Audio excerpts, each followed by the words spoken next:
Então, iniciando a sessão de julgamento do dia 8 de julho, a período da manhã, nós retomamos do processo que saiu por vista de mesa ontem à tarde, o item 59 da pauta, processo do conselheiro Raide. O senhor encaminhou o julgamento para excluir a verba daquele prêmio de férias, né, equivalente a 20 dias de salário, e qual que era a outra mesmo? Reembolso escolar, que foi esse o ponto que o doutor Cleber ficou de... Certo. Então, doutor...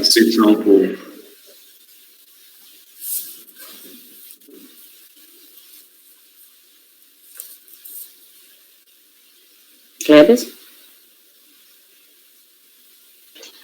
Sim,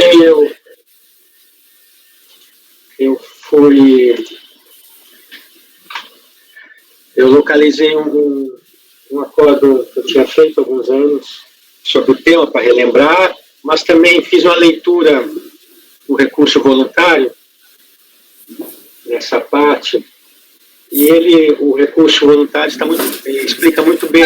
Então,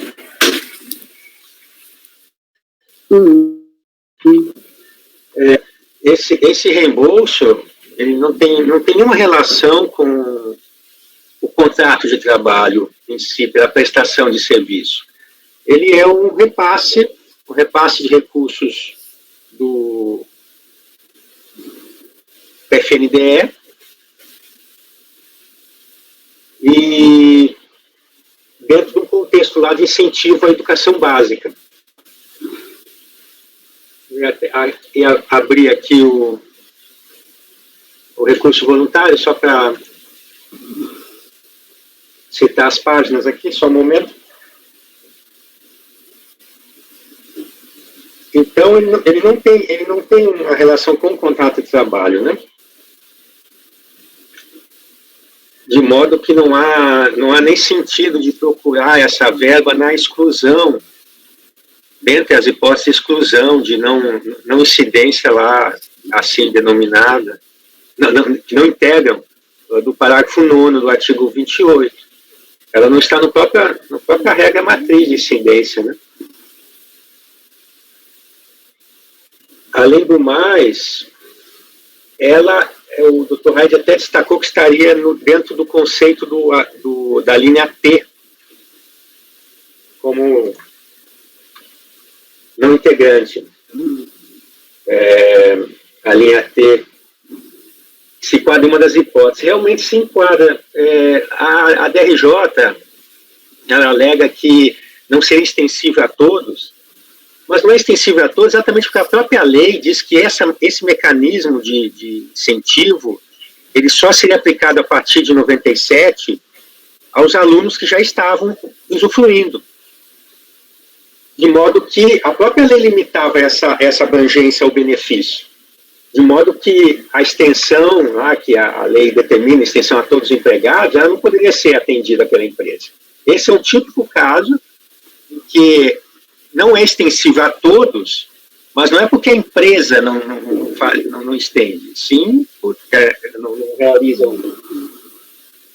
não oferece o benefício a todos. É porque a própria lei determina assim. Estou localizando aqui a página do recurso voluntário.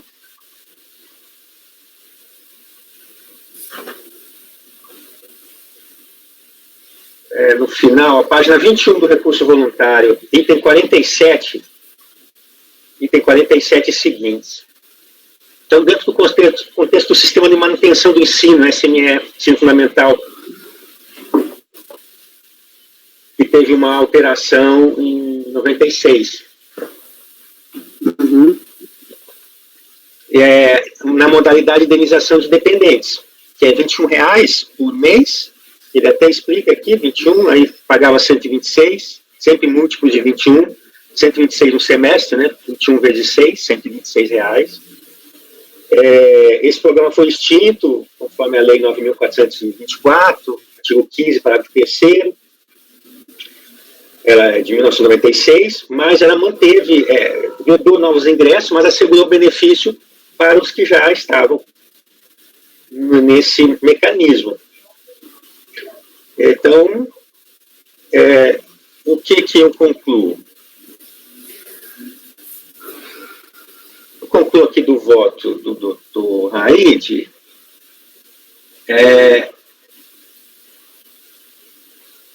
que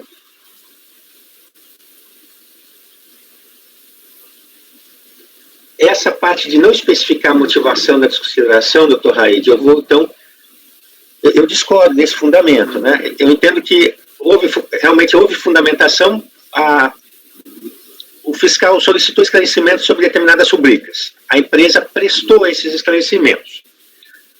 No caso das demais, ele entendeu necessário abrir tópicos específicos dentro do seu relatório para poder explicar os motivos por que não considerava uma verba integrante do salário de contribuição ou da remuneração do trabalhador. No caso específico do reembolso escolar, dessa rubrica, ele entendeu desnecessário maiores explicações, porque a própria resposta, a própria natureza da verba dita pela empresa já era suficiente para ele concluir que não estaria dentro das hipóteses de exclusão, de não incidência, e, portanto, assim fez o lançamento. E, com a impugnação, se instalou os litígios exatamente dentro desse contexto. Então, eu não vejo assim que haja uma deficiência na motivação. Há uma motivação e houve uma contestação, se contrapôs a empresa a essa motivação, dizendo que essa verba não tem natureza de retribuição pelo trabalho, dentro do contexto do contrato de trabalho com o empregado. A DRJ, ela foi mais além, dizendo que a empresa não provou que era do SME, ou seja, tentou de todos os modos manter o crédito tributário, mas ele não deve ser mantido, não. Deve ser mantido porque a natureza da verba, ela não é uma verba que deve integrar a remuneração do trabalhador. Então, se o doutor Raide permanecer com esse mesmo raciocínio, eu vou acompanhar até as conclusões. Nessa parte do reembolso escolar. Em relação à decadência, já adiantando então, quer dizer, eu não sei se a senhora já quer que eu vote ou é necessário alguma discussão a mais sobre o reembolso escolar. Não, eu só queria entender por que foi pelas conclusões mesmo, porque ele cita a linha T, né? Ele fala que se enquadra na linha T, é isso? Não, eu entendo que se enquadra também na linha T. Eu entendo que se enquadra porque a lei diz que é extensiva a todos, deve ser extensiva a todos, mas desde que isso seja possível. E nesse caso, não é possível estender a todos, porque só é possível manter para aqueles que já estavam no sistema em 96, quando alterou a lei. E a empresa manteve isso. Então, às vezes o doutor Raide vai adotar isso daí, não, doutor Raide? Não, se o doutor Raide adotar, mas ele tem um posicionamento, eu acho que tem que respeitar o posicionamento que ele entendeu. Não, eu também. Estou só esperando o doutor Cleberson terminar de falar e concluir a votação para... Então, eu perguntei, eu posso votar ou algum dos conselheiros, o próprio Dr. Raide, quer fazer considerações sobre especificamente o reembolso escolar? Eu prefiro a consideração dele primeiro, porque isso implica não ir alterando a ata aqui para falar sobre votos de conclusões e tal. Dr. Raide, sobre o reembolso escolar. Doutor Cleberson, como eu disse ontem, eu não tenho amor ao voto, e como muito bem se opôs, apesar de assim, ainda ter uma certa... não ver tão claramente como se ouviu essa questão da fundamentação e da motivação, mas essa parte aí do meu voto, eu excluo, para mim é indiferente, e dou a motivação do voto, né, dou o teor do voto, nos termos que o senhor expôs, de que, como bem explicitou o recorrente no seu recurso voluntário, tanto na impugnação como no recurso voluntário, essa verba denominada reembolso escolar, não tem nada a ver com o contrato de trabalho. Ou seja, foge completamente da regra matriz de incidência de contribuição previdenciária. E mesmo se assim não fosse, ela também se enquadraria na hipótese de não incidência, que eu cito, pois ela como o senhor disse agora a palavra, me fugiu o termo, ela foi disponibilizada a todos os trabalhadores que eram possíveis ser, né? Correto, exatamente. Não foi uma decisão da empresa fazer uma escolha ou direcionar. Isso. Ela manteve um critério permitido pela lei, né, autorizado pela lei. Simplesmente isso, né? Então não pode se acusá-la de descumprimento, né? E se me permitem, se ela não manteve, se ela não cumpriu as regras desse reembolso de acordo com a FNDE, caberia uma motivação nesse momento. O raciocínio do lançamento é simplesmente de que não há respaldo legal. E há respaldo legal para o reembolso, para essa rubrica. Exatamente, eu concordo. É o que eu penso também. Então, o doutor Raid vai adotar e não vai ser casual mais, né? O doutor Raid adotando essa tese, o seu voto não é mais pelas conclusões, certo? Pode continuar agora. Tem a questão da decadência e tem a questão do contrato de trabalho, do prêmio de retorno de férias. Wellington. Certo. Em relação à decadência, me parece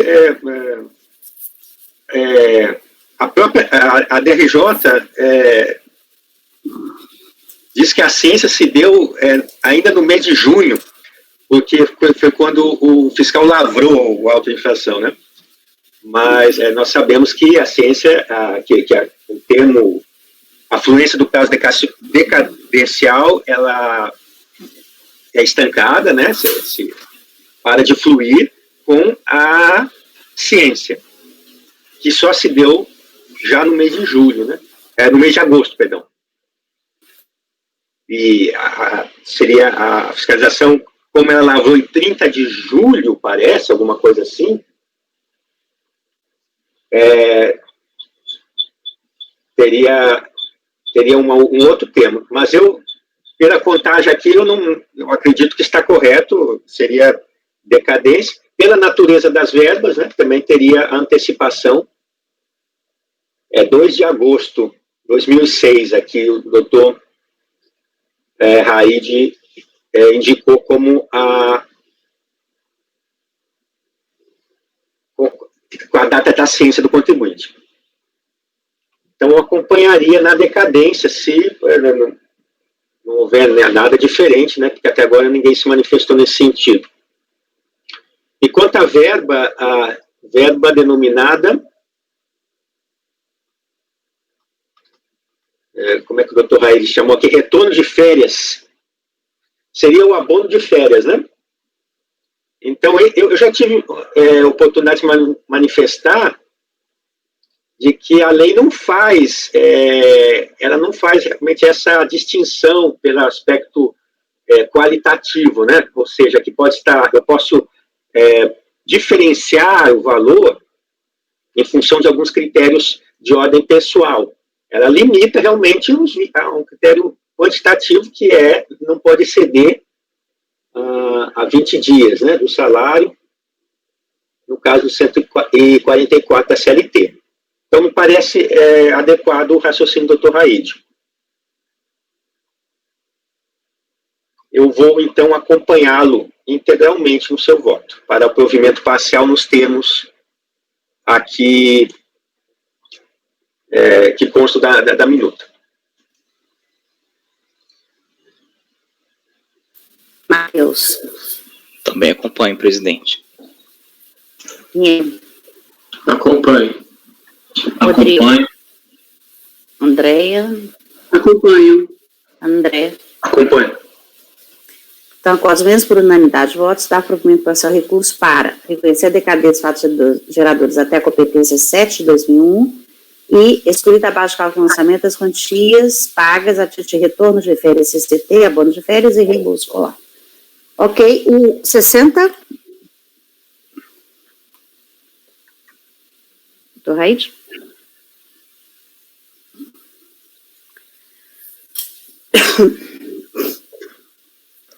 60.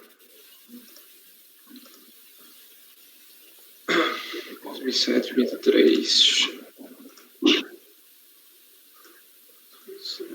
23.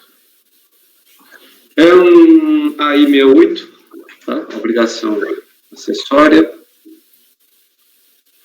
Vamos ver aqui o que eu digo no voto. Na mesma empresa, também ela pula pela decretação da decadência.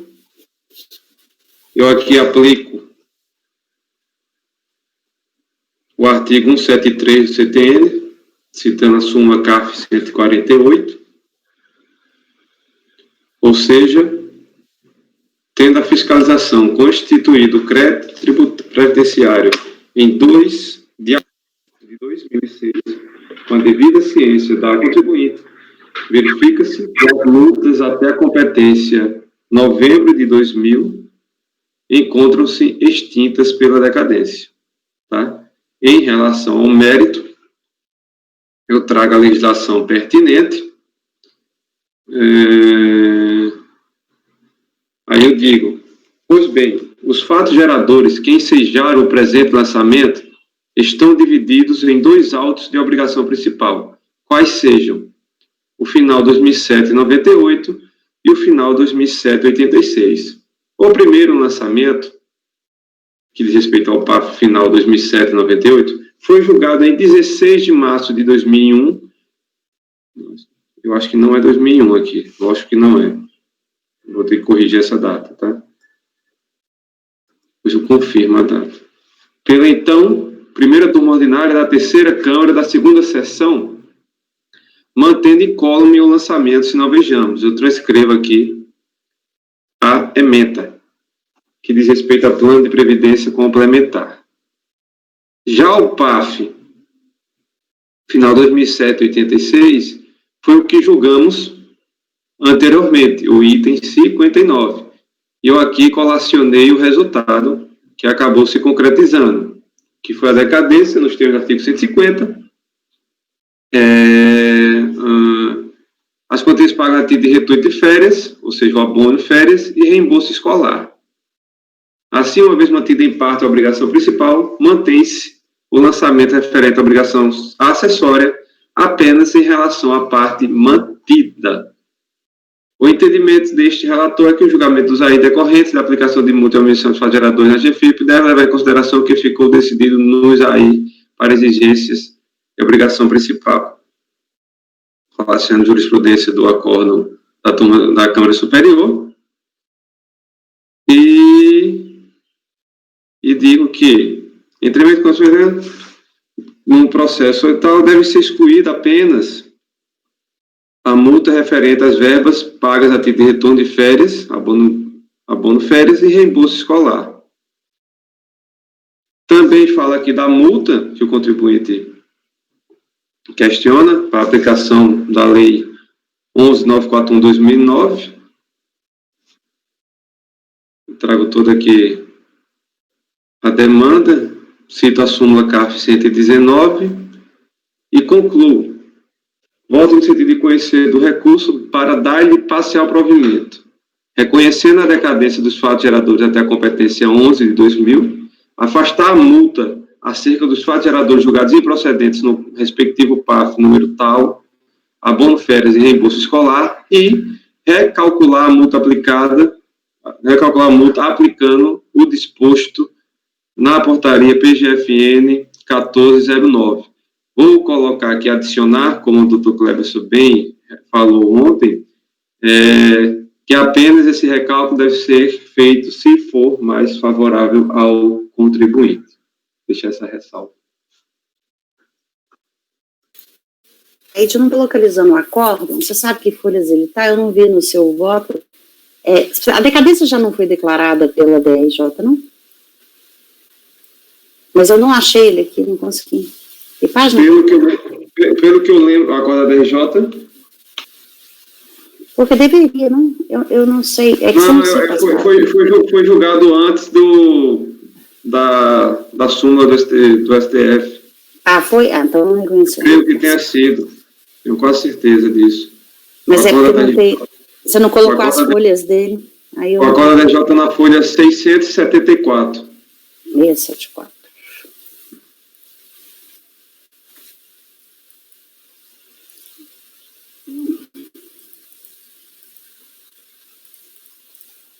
É de 2007, tem razão. Tá certo.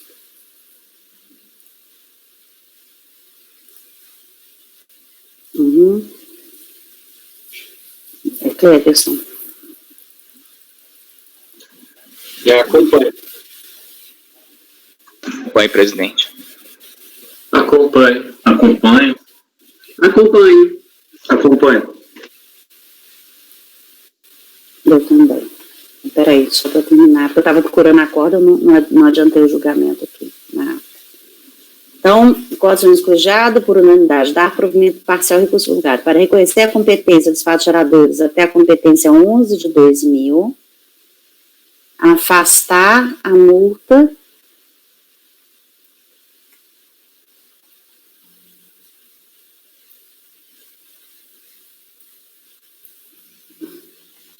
excluir do cálculo da multa os fatos geradores julgados em procedência no processo número... Vou falar processo número tal, retorno de férias, CCT, abono e reembolso escolar, e recalcular a multa aplicada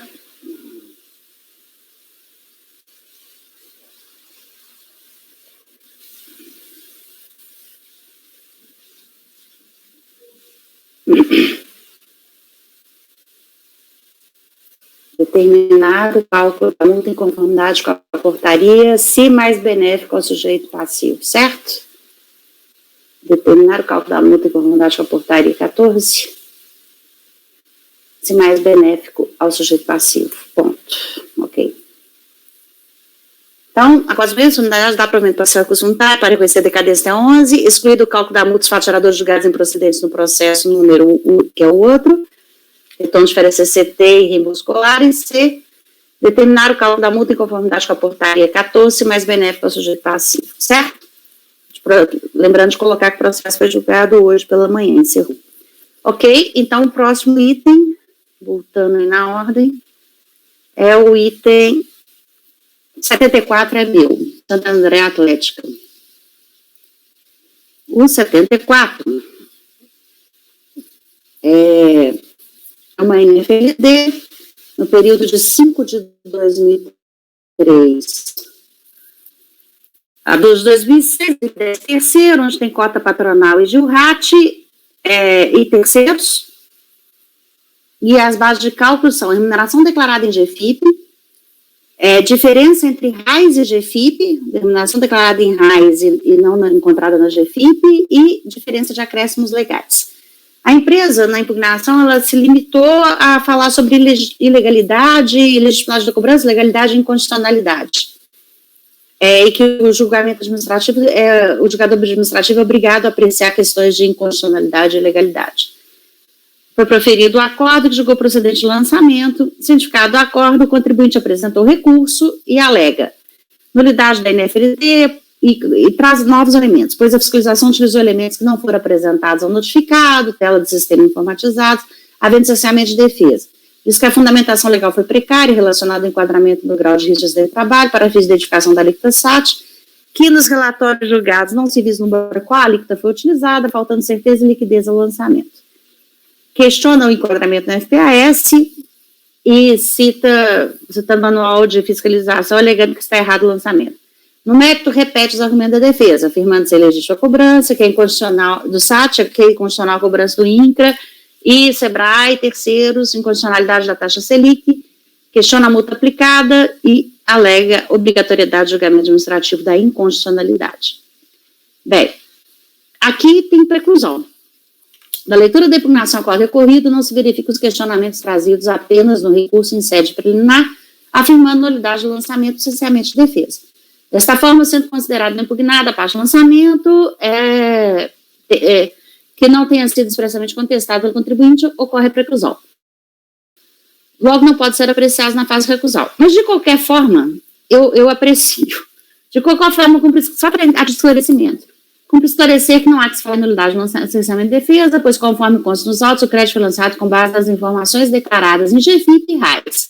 Desde, portanto, que os valores lançados se referem a valores declarados pelo próprio contribuinte. O enquadramento no grau de risco foi por ele informado e está expresso no DAD, e não há que se falar em dois FPS. O FPS da empresa é o 515 e o FPS 850 se refere apenas ao levantamento de diferença de acréscimo legal. Além disso, todos os valores lançados estão nos relatórios, né, DAD, FLD. Então, foi cumprido os requisitos do artigo 142 do CTN, do 10 do decreto 7235. No mérito, o recorrente limita-se a questionar a ilegitimidade ou inconstitucionalidade da cobrança para juros, terceiros e taxa Selic. Neste ponto, ao contrário do que afirma no recurso, a validade ou não da lei em face suposta ofensa escapa ao exame da administração, meu parágrafo padrão, falando que nós não podemos questionar a constitucionalidade e legalidade. Cito o decreto 7235, artigo 26A, e a súmula CAF número 2. Sobre a taxa Selic, eu cito a súmula CAF número 4, e quanto à multa, não cabe considerar indevida ou rever seu valor, ela foi apurada nos termos da legislação vigente à época. Para o levantamento FPG, a multa foi inclusive aplicada reduzida à metade, pois se trata de débito declarado em GFIP. E aí eu cito a portaria e só mudei a conclusão aí para falar que eu dou provimento parcial para determinar o recálculo da multa conforme a portaria 14. Se mais benéfico ao sujeito passivo. Porque ele questiona a multa, né? É isso. Perguntas? Eu tenho duas observações, presidente. Pois não. A primeira é uma dúvida se essas matérias que foi reconhecida a preclusão, se elas não seriam de ordem pública. A segunda é quanto à multa. Não sei se eu concordo muito bem quando fala que não cabe à autoridade administrativa considerá-la indevida ou rever o seu valor. Porque quando, na verdade, a multa ela é indevida, eu acredito que nós podemos afastar aqui. Então, não sei se seria correto essa afirmação. Eu acho que eu posso tirar, rever o valor. Falar que ela é indevida, não. Não, indevida sim. Essa multa, por exemplo, ela não é aplicável. Mas você tem razão. Você tem razão. Talvez seria considerá-la indevida. Eu só vou tirar esse pedacinho, ou rever o seu valor. Ela foi apurada nos termos da legislação vigente. O questionamento sobre a multa, entendo que ela foi apurada. Acho que seria talvez essa a frase. Ela foi apurada nos termos da legislação vigente à época. Mas eu não posso considerá-la indevida. Eu tirei a parte de rever o seu valor, porque você tem razão. A gente revê o tempo todo. Ela pode ser indevida, sim. Ela pode ser considerada indevida, presidente. Tanto que existe uma súmula. Isso eu deixei. Hã? Sim, a indevida. Existe uma súmula sobre esse tema quando há erro excusável. Então, não considerar indevida, vou dizer o quê? Considerar o que nós não podemos é, se o ato administrativo respeitou a lei, nós não podemos avaliar essa situação. Então, eu vou colocar só o seguinte, que quanto ao questionamento sobre a multa, ela foi apurada nos termos da legislação vigente à época. Ok? Pronto, tirei o pedaço. Ok? E quanto ao que você falou, o que você reconhece? A preclusão, se não seriam matérias possíveis de serem reconhecidas de ofício, que seria aqui a nulidade, né, e o cessamento de defesa. Qual matéria? A nulidade e o cessamento do direito de defesa. Não sei o que os demais pensam a respeito.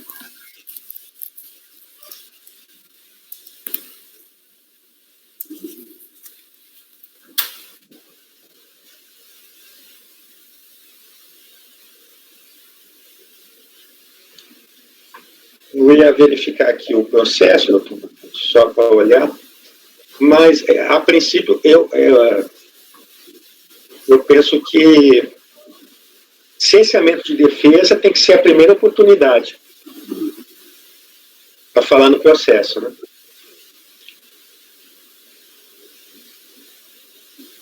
Ele não pode exigir, o tem a oportunidade de falar no processo, alegar todas as matérias e não abordar aspectos de cerceamento, ou seja, se defender.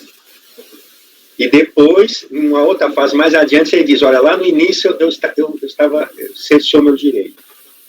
Eu estava cerceado do meu direito, porque eu não me compreendi, tinha falhas, etc. Eu acho que não seria o caso. Agora, há nulidades que podem ser reconhecidas de ofício, né?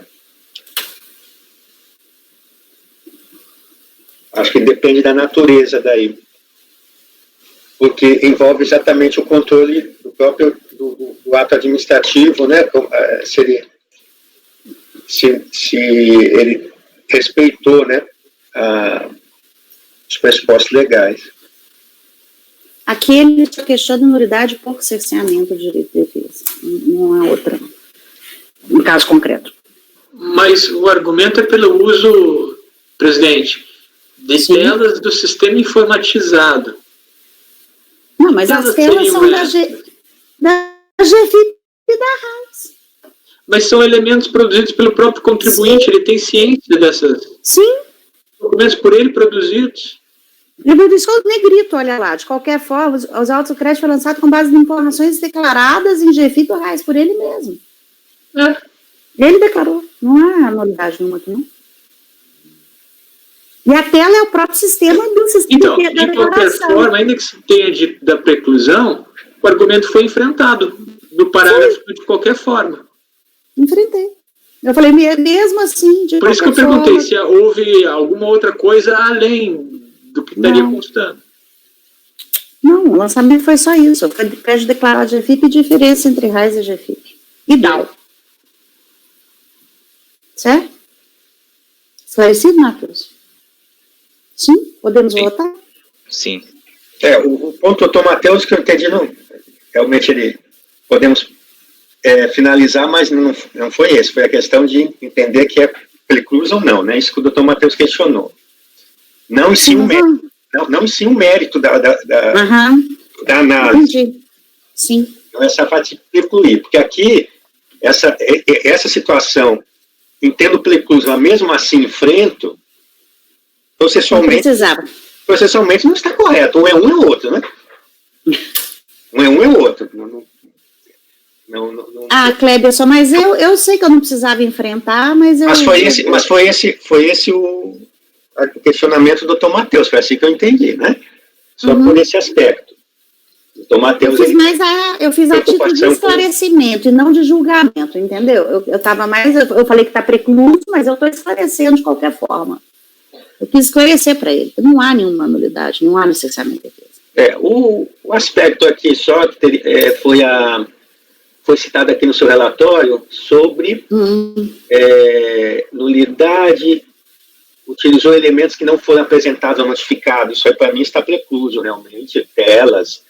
Isso aí tem que ser dito no primeiro momento que se falou aos autos, teve essa oportunidade, né?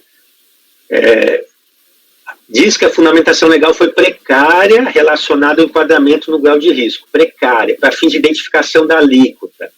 Então, haveria uma falta de fundamentação. Ele usou aqui, ele declarou. No relatório não se vislumbra qual alíquota foi utilizada. Bom, aqui, ó, no relatório juntado não se vislumbra qualquer alíquota que foi utilizada. Verdade.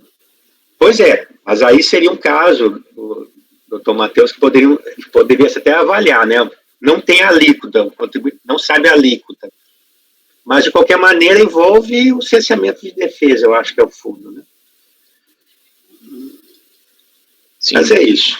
Eu acho que para efeitos práticos, né, como existe o esclarecimento. Sim, talvez seja. Efeitos práticos. Né?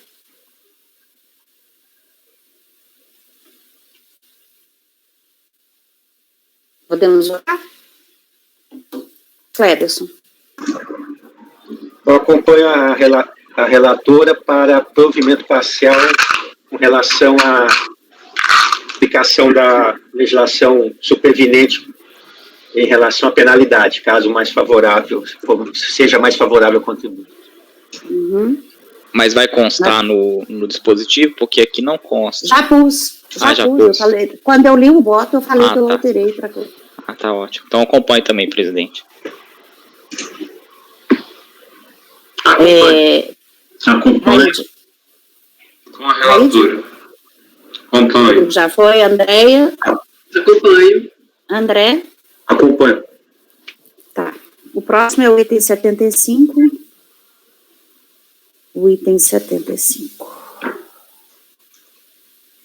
Tem. Vamos ver o que é isso aqui.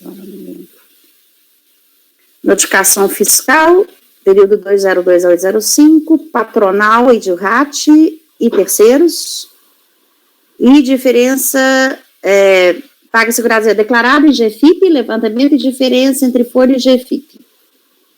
Consta do relatório fiscal que os créditos são estado de trabalho revisional, constituindo lançamento complementar. Os montantes deixados de ser apurados na ação fiscal anterior, por não ter a empresa disponibilizado toda a documentação requerida. As remunerações serão apuradas por meio de folhas e recibos de pagamento de férias e rescisões contratuais. Então, parece que a folha normal está em outra NFLD. Aqui é só férias e rescisões contratuais. Em impugnação, a empresa alega ser nulo lançamento por erro de base de cálculo, que deve ser excluída as férias indenizadas e questiona a taxa Selic. Foi proferido a CODEJ de lei, que julgou procedente o lançamento. Cientificado, o contribuinte apresentou recurso, contém síntese. Entende que deve ser excluído da base de cálculo do lançamento o valor referente adicional de férias pago aos seus empregados. Cita a Lei 812, artigo 28, parágrafo 9º, e alega que não integra o de contribuição aos baixos de férias indenizadas e o respectivo adicional constitucional. A lei deve excluir todas as parcelas que compuseram a base de cálculo do lançamento, as quais se identificaram como indenizações referentes a férias não gozadas e relativa ao texto constitucional. Questiona os juros da taxa Selic. Requer a improcedência do lançamento por erro na base de cálculo. Bom, decadência. Por se tratar de matéria de ordem pública, apesar de não arguida, a decadência deve ser declarada de ofício. Então, cita a súmula, artigo 150, 173. No presente caso, trata de lançamento complementar, do qual infere-se que houve antecipação de pagamento de parte do valor devido, o que atrai a regra do CTN 150, parágrafo 4º. O contribuinte foi identificado no lançamento, foi cientificado em 27/3/2007. Logo, ele poderia retroagir a 3/2002. Assim, operou-se a decadência da competência 2/2002. É o lançamento complementar. Base de cálculo de diligência. Quanto à base de cálculo, o recorrente limita-se a afirmar que há erro em sua identificação, pois foram inseridos valores para as de férias indenizadas e adicional condicional para confrontação dos valores, pede a realização de diligência. Não pode ser acolhido o pedido de realização de diligência, pois os valores lançados foram apurados com base em documentos do próprio sujeito passivo minuciosamente discriminados pela fiscalização, sendo o relato da fiscalização com a indicação dos fatos geradores de documentos juntados aos autos são elementos suficientes para a comprovação da existência do débito. Não se justifica o deferimento presente caso, uma vez que diligencialmente deve ocorrer quando matéria de fato, em razão da natureza técnica do assunto, cuja comprovação não possa ser feita no corpo dos autos, podendo vir tal pedido sempre acompanhado de amostragem ou qualquer evidenciação dos aspectos de apreciação requerem de exame. A empresa limita a afirmar que houve inclusão de férias indenizadas sem indicar, ao menos para a amostragem referido erro. O julgador de primeira instância, diante de tal alegação, reavaliou o lançamento. Ele fez isso. Assim, concluindo, conforme item 20 do relatório fiscal, a autoridade notificante juntou aos autos em cópia folha de pagamento de férias e pagamento de férias, decisões contratuais e consultas formalizadas no sistema Plenos Quinisa. Da análise conjunta dessa documentação, com os dados constantes no relatório de lançamento, verifiquei que somente foram incluídos no presente levantamento os valores relativos a férias normais pagas ou devidas pela suplicante. Valores estes integrantes da composição do salário de contribuição, conforme o inciso 1 mencionado da lei. Não houve inclusão de verbas pagas a título de férias indenizadas, tais como férias vencidas e férias proporcionais. Dito isso, conforme informado pela fiscalização e na decisão recorrida, não foram lançadas contribuições no valores pagos de férias indenizadas, como alega o recorrente, que somente traz a alegação sem juntar qualquer elemento de prova capaz de infirmar o lançamento. Assim, considerando que os auditores do devido conhecimento sobre a matéria, acho que é imprescindível a realização de diligência. Também, conforme dito acima, não há erros na aprovação da base de cálculo, uma vez que se fala esse lançamento por este motivo. Quanto ao texto constitucional de férias, é a tese que eu entendo que é base de incidência, tá? Todo mundo já conhece. E é a tese, que para mim é baixa incidência, se eu cito tudo que foi já falado, a gente já sabe.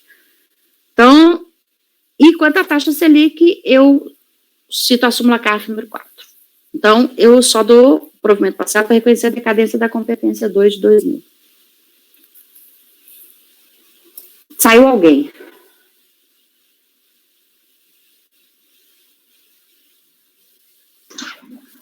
Matheus? Matheus.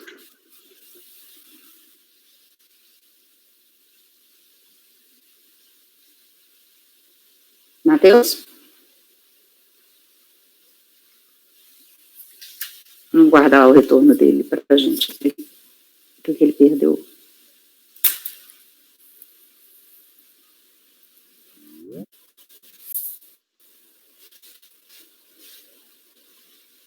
Matheus? É que eu caí um minutinho aqui. Um minutinho, mas você chegou a acompanhar o voto? Acompanhei. Eu, na verdade, minha divergência em relação ao texto constitucional de férias. Tá, eu sei. Do provimento. Nesse aspecto, né? Só o terço, né? As férias não. Alguma pergunta? Eu tenho, presidente. Em relação ao terço, ele consta do lançamento. Na verdade, eu não posso afirmar, porque ele fala que usou os recibos de férias. O que eu tenho certeza é que não tem férias indenizadas aqui. Eu só tenho férias gozadas. Mas ele fala que, inclusive, tem esse constitucional lá no início. Então, a princípio, eu vou dizer que consta. Tá. Estou falando isso porque a gente já debateu a situação que não se deve apreciar questões em tese, né? Sim. Mas ele é bem alegre sobre isso. Eu não posso afirmar se foi incluído ou não. Eu não... Na DRJ, quando ela alega que reviu o lançamento, verifiquei que somente foram incluídos, por exemplo, valores ativos a férias, valores integrantes da... Ela só fala férias gozadas. Não vou, inclusive, pagar de férias indenizadas. Ela não fala sobre o terço. Ele que fala na defesa, né, no recurso. Eu não tenho essa separação no lançamento, não. Tá. Eu não tenho certeza. Não, então, só repito, eu estou falando isso exatamente pela discussão que nós já tivemos de não enfrentar matérias em tese. Temos que ter a certeza, ou temos que ter a matéria que tem que estar no processo, objeto do lançamento, né? Foi assim que a gente conversou sobre umas situações até sobre esse mesmo. Aí eu estou admitindo, então, que a senhora considera que essa matéria está no processo, ou há uma plausibilidade? Eu acho que há. É uma plausibilidade, porque se ele lançou exatamente férias, o fato de tirador é férias gozadas, eu não vejo por que ele não ter lançado mais essa época aí um terço. Porque normalmente isso estaria na folha, ou nós temos em rubricas distintas, não? Eu tenho que olhar. Mas eu na hora que eu analisei, eu entendi que sim, que estava, mas... Não seria na mesma rubrica, isso é o normal, né? Está em rubricas distintas. Esse é o ponto. Então, e o segundo, em relação à decadência, eu não entendi esse raciocínio aqui. O crédito foi lançado por diferença. Pois aí a senhora fala, no presente caso, trata-se de lançamento complementar, do qual infere-se que houve antecipação de prazo. Como é que a senhora faz esse raciocínio? Porque o crédito teve a ver com o crédito declarado do GFIP. Esse é complementar porque ele não apresentou os recibos de férias na nacionalização anterior. Mas como o outro também teve lançamento de crédito declarado de GFIP. Então. Eu estou indo por aí, mas pode ser que mas como a senhora chega a essa situação? Por quê? Se o outro teve lançamento declarado de GFIP, é que não houve recolhimento. Não sei. E se for, eu não tenho o outro aqui. Realmente, eu afirmar essa decadência aqui, eu acho que ela é exagerada. Não, presidente. Se houve lançamento, não houve recolhimento nessa parte do lançamento. Poderia ter parcial. Poderia ter parcial, mas é uma suposição. Mas eu teria que olhar o outro auto de infração. Esse raciocínio que a senhora fez aqui, só porque é lançamento de crédito lançamento complementar, eu não vejo como fazer essa inferência aqui. Você tem razão. Eu vou tirar a parte da decadência e negar provimento. Mas aí precisaria ter um outro elemento. O elemento vai mostrar que houve o recolhimento parcial, com base naquele lançamento inicial. Se não há aqui, se não há um elemento aqui que houve pagamento parcial, alguma indicação que houve pagamento. Irmãos, para afinar isso, não afinar aquilo. Ao menos eu não consigo. E ademais, se tiver mesmo também, a própria DRF, eu não vou colocar, não. Eu vou tirar, mesmo porque eu estava reconhecendo de ofício, eu vou retirar. Não, mas daí é o ônus da prova, não? Oi? Não, eu retirei a parte da decadência, eu não vou dar decadência mais, não. Tem razão, não tem como provar que a decadência não é algo a ser provado pelo próprio contribuinte? Para ser de ofício, tem que ser todos os elementos.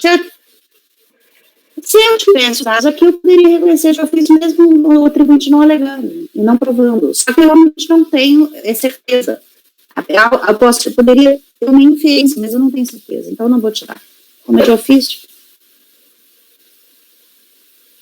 Então eu vou negar provimento. Eu mudei meu resultado para negar provimento.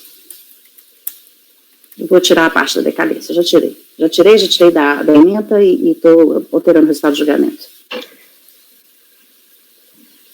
Eu, só para ilustrar, já levei em pauta, já julgamos, da minha relatoria, processo reconhecia de ofício a decadência, mas eu me baseio nos documentos disponíveis no processo, né? Nessa situação. Aqui, o 173 não ajuda, né? Não. Eu já excluí essa parte. Não vou falar mais de decadência, né? Bom, então é só a questão do terço? Não sei. Bom, Cleberson, por favor.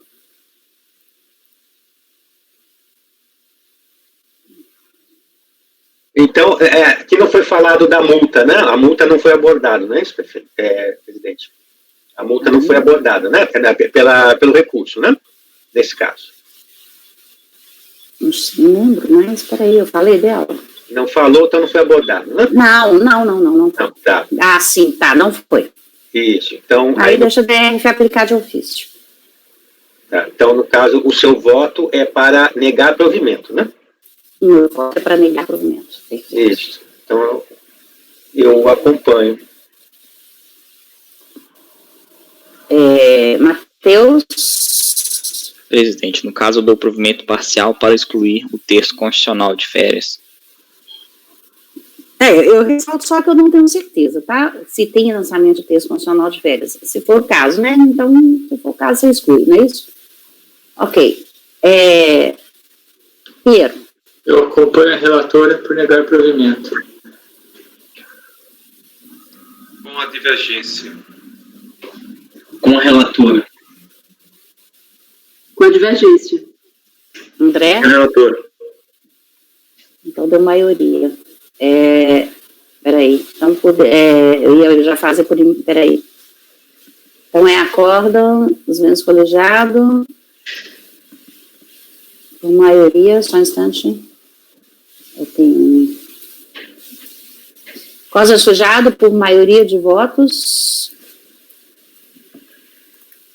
Negar provimento ao recurso. Vencidos os conselheiros Matheus, Raide e Andréia, que davam provimento parcial ao recurso para excluir do lançamento os valores relativos ao terço constitucional de férias. Ok?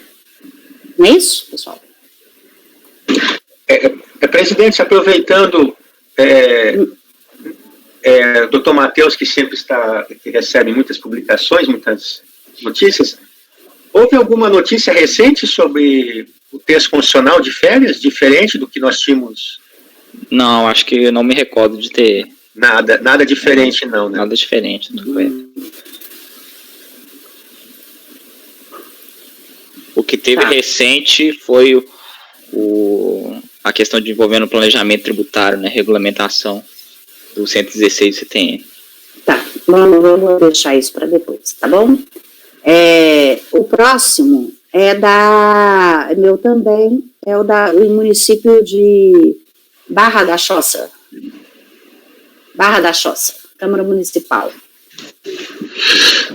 Uma notificação de lançamento, novamente patronal e Jurrat, incidente de imunização paga a segurados, empregados e contribuintes individuais.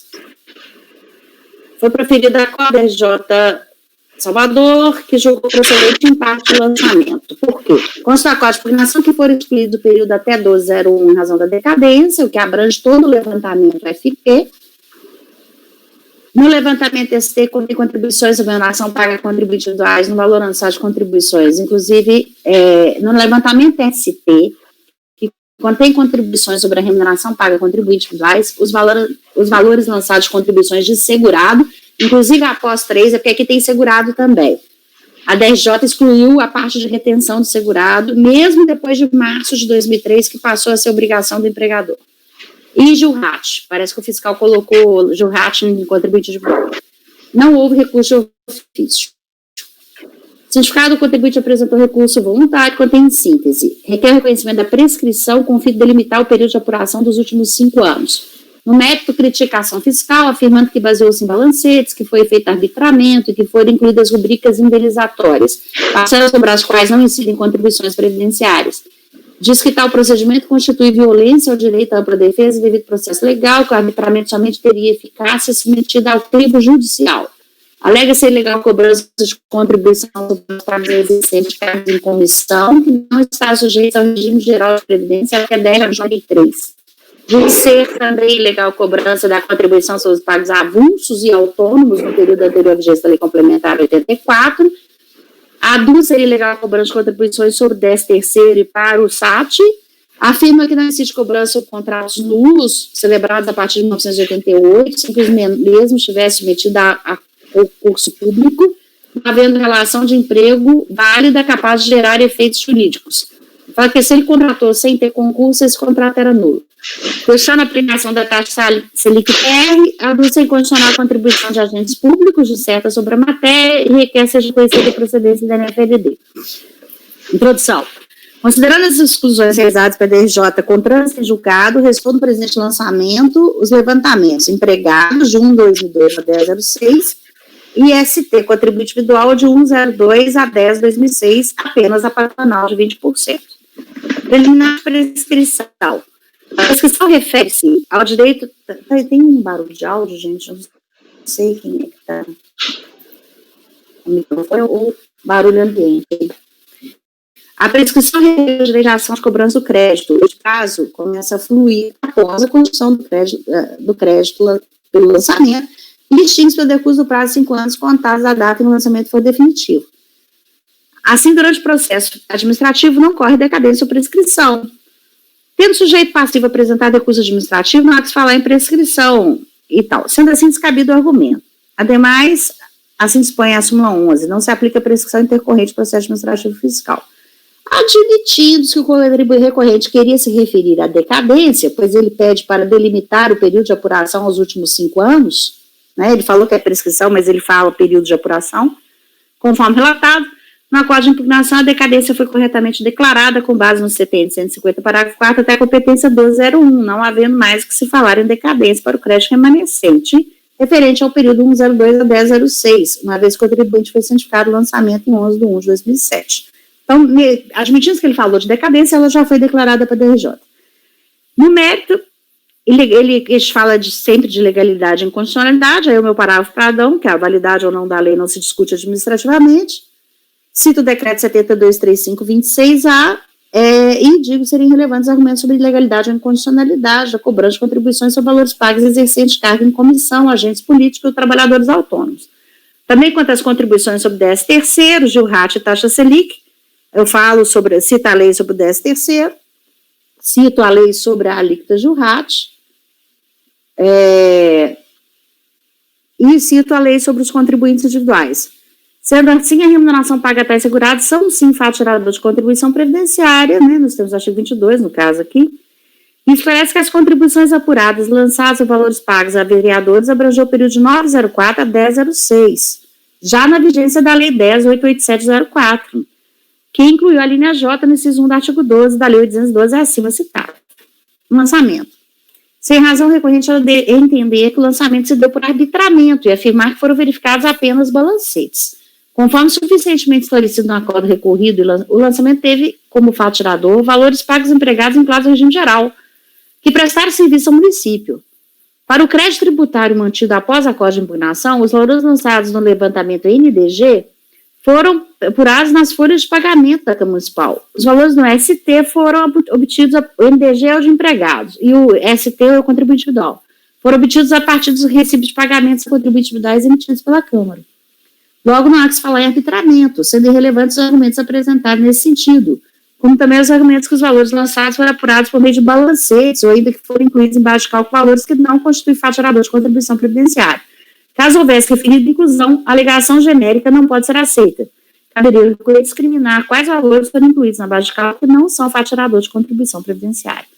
Uma vez devidamente esclarecido o lançamento, não há que se falar em ofensa ao devido processo legal ou cerceamento de defesa. Quanto aos valores lançados referentes a pagamentos feitos a servidores em cargos em comissão, o próprio recorrente apresenta argumentos afirmando ser indevida a exação até 4 de 93. Os créditos lançados no FTE são posterior a 1 de 96, não se verificando a ilegalidade arruída. O mesmo raciocínio se aplica às contribuições incidentes a valores pagos a autônomos, contribuintes individuais, as contribuições, as quais o recorrente afirma serem indevidas no período anterior à vigência da Lei Complementar 84/96. Considerando o crédito mantido no período até 12/01, qualquer valor lançado em mantido se refere ao período a partir de 1/02, quando inclusive a Lei Complementar 84 já havia sido revogada, e o crédito lançado em tal período tomou por fundamento a 812, artigo 22.3. Não há lançamento de contribuições sobre valores pagos a trabalhadores avulsos, sendo irrelevantes os argumentos nesse sentido. Conforme esclarecido no tópico anterior, as contribuições apuradas lançadas sobre valores a vereadores abrangeu 904 a 1006, já na vigência da Lei 887, que incluiu a linha J, do artigo 12. Logo, toda contribuição lançada foi apurada com base em documentos do contribuinte sobre a remuneração paga a segurados obrigatórios do regime geral de previdência, estando correto o lançamento. Contratos nulos. Alega o recorrente que não incide cobranças sobre valores nulos, sobre contratos nulos, celebrados a partir de 88, sem que os trabalhadores tivessem submetido a concurso público, não havendo relação de emprego válida capaz de gerar efeitos jurídicos. Aceitar tal argumento seria beneficiar o contribuinte com a própria torpeza. O fato de ter feito contratações sem concurso público não torna indevida a contribuição incidente sobre valores pagos aos trabalhadores que receberam remuneração pelo serviço prestado. Cito o 118 do CTN. Logo, mesmo que os servidores tenham sido contratados sem concurso público, é devida a contribuição previdenciária de remuneração e eles pagam. Na hipótese equivocada de se dar razão ao recorrente, os prejudicados seriam os trabalhadores que não poderiam ter o tempo trabalhado contado para fins de recebimento de benefícios do regime geral de previdência social. A Selic eu subo lá com uma CARF, não há que se falar em TR, descabido, porque não foi aplicado, e der provimento ao recurso.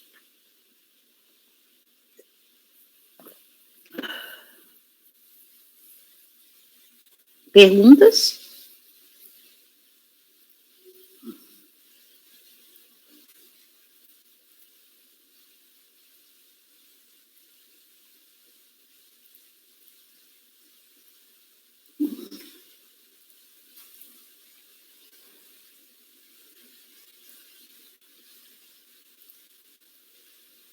Estão me ouvindo? Eu não tenho perguntas. Então, podemos votar? Vamos lá. Sim, senhora. Doutor Cleberson. Acompanho a relatora para negar provimento. Acompanho, presidente. Acompanho. Com a Raíssa, relatora. Rodrigo, Acompanho. Andréia, André. Acompanho. Ufa. Por unanimidade, negar provimento. Próximo, Pinheiro, 77. Podemos fazer um breve intervalo? Pode. Obrigado. 3 minutos.